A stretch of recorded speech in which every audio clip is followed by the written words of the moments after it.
Hi, this is a presentation on leadership style. I am Reggie York. At the end of this presentation, you will be able to explain the concept of leadership style. How does it differ from leadership traits or leadership skills and so forth? There's a concept we think of sometimes as the style you use as a leader. Number two, identify the three major dimensions of leadership style. What are ways to characterize your leadership style?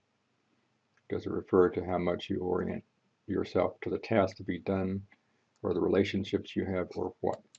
Number three, discuss the advantages of a flexible or situational leadership style. Four, explain what transformational and charismatic leaders are like. Leadership style refers to patterns of behaviors in the leadership position. Some leaders are highly focused on the job to be done, while others are highly focused on their relationships with others, and some of us try to achieve a balance of the two, perhaps looking at the situation as a determinant of that. What do you tend to focus on? Are you naturally more likely to focus on the job to be done, or the relationships you have being supportive and so forth? Which way do you tend to focus by the natural way you are?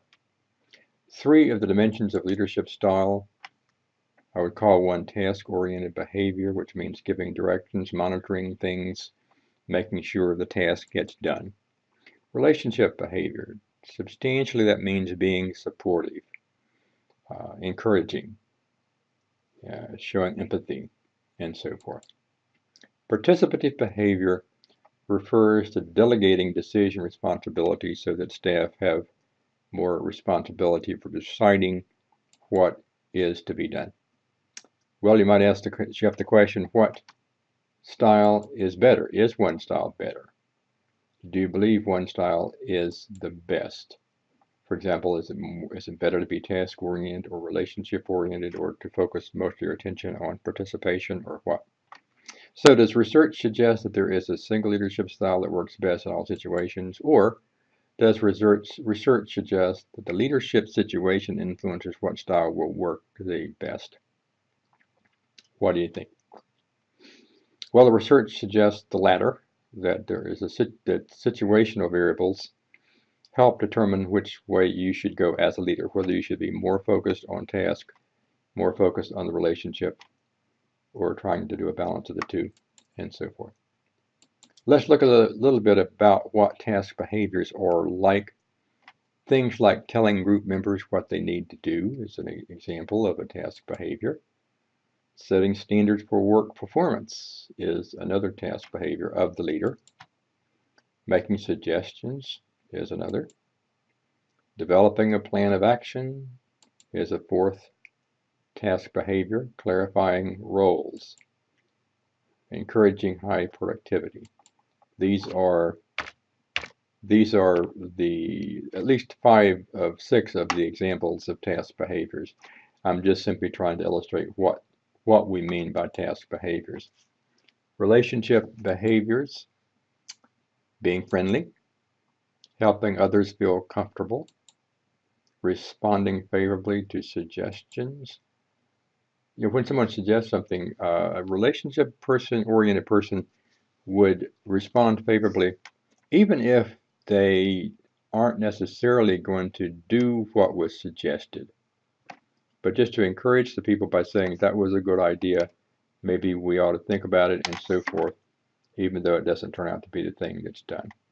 The fourth thing is showing concern for other people's well-being.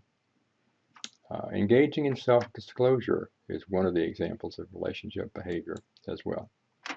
And of course, communicate actively, making sure people understand things as much as they can and helping others get along.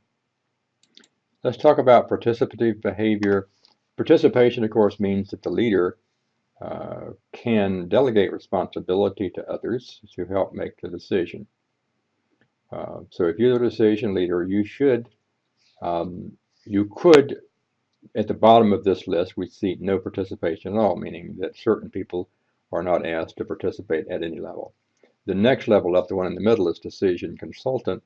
That means that as the leader, you will consult with people, asking them for their suggestions, and you take their suggestions seriously. You may or may not agree with them, but you're going to treat their suggestions with respect. If you're using the collaborator mode of delegating responsibility, you will be saying, in essence, that you will make the decision together with the person or persons to whom you are communicating. It may be a person, it may be a group of people. Like if you're the supervisor and you're talking about to what extent do I want my supervisees as a group to participate in this decision, you could say to them, we're going to make this decision together. Now that means, in essence, that you are giving them as a group sort of veto power over what will be done. With consultant, when you're using them as a consultant, you're not giving them veto power. In regard to decision making, there are lots of ways to think about how to go about deciding whether collaborator or consultant is the best way to go. One critical thing would be whether or not the people, the staff to whom you are relating as the leader, they have goal congruence with you about what should be done, about what should be accomplished. If they have goal congruence, the collaborator mode makes more sense. If they do not, then you would not want to go to collaborator mode, because you don't want them you don't want to give them power over the final outcome if they do not share the goal to be accomplished with the decision. The leadership situation, there are variables associated with the situation that influence the style of leadership that is most effective. Some of these variables can include the characteristics of the followers, the characteristics of the work to be done, the type of organizational or unit, for example, the position power given to the leader. You might want to hit the pause button and just look over this list, see what you think of in regard to some of these types of, or these variables, and how they might influence the extent to which the decision leader delegates responsibility. Situational theories suggest that the leader style should vary with these things. Situational theory suggests that you do not use one style, like being very task-oriented in all situations. Task maturity of the followers is one of those examples. One theory of leadership by Hershey and Blanchard suggests that the leaders should vary emphasis upon the three dimensions of leadership style in accordance with the level of task maturity of the followers.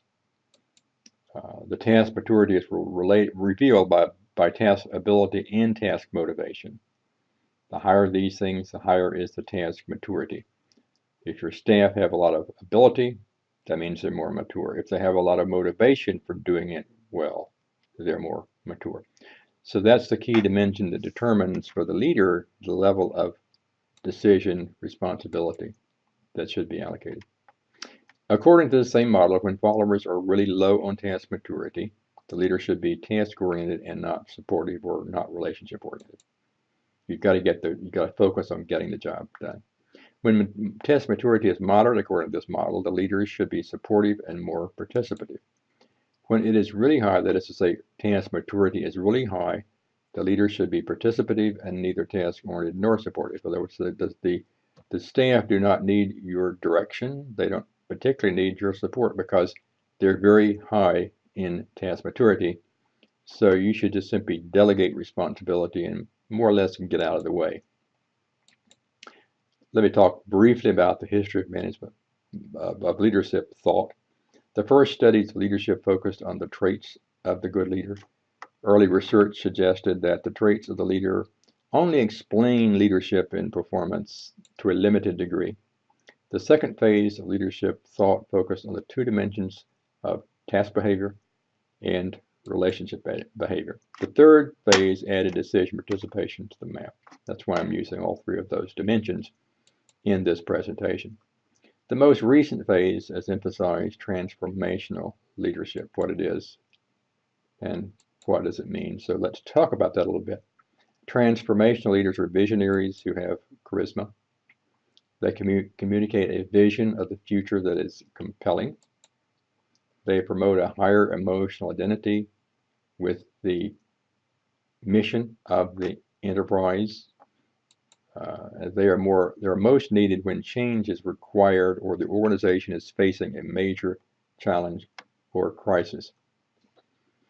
So these are people that if you have charisma, that's not something you necessarily learn. Some people just have more of that than others. If you have a lot of it, you're in a better position to be a transformational leader. And these are the kinds of things that distinguish a transformational leader from others. Let's look a little bit at charismatic leaders or visionaries. That is, they can show you a vision of where to go. Follow me. And they are convincing when they say, follow me. They convince you that you should follow them. They serve as strong role models. They appear competent to followers. They articulate ideological goals that have moral overtones. These are people who can get you involved and motivated emotionally. They communicate high expectations to followers. Great leaders, particularly when you think about it in regard to great military leaders, you often find this is a part of what they are able to do. They arouse task-relevant motives. They get you really motivated to do the task. And they link individual identity to mission identity. In other words, you're identified more and more with the mission of the organization if you have a charismatic leader. So here is a summary. Leadership style refers to patterns of leadership behavior with varying degrees of emphasis upon the tasks to be done, the need for support, and the delegation of decision responsibility. There is no one leadership style that is most effective in all situations. The higher the task maturity of the followers, the higher should be the leader's emphasis upon participation. Transformational leaders are visionaries who are most in need for organizational change. In other words, if your organization is in need of change, means you need a transformational leader to help. Here are some references. I'll just leave them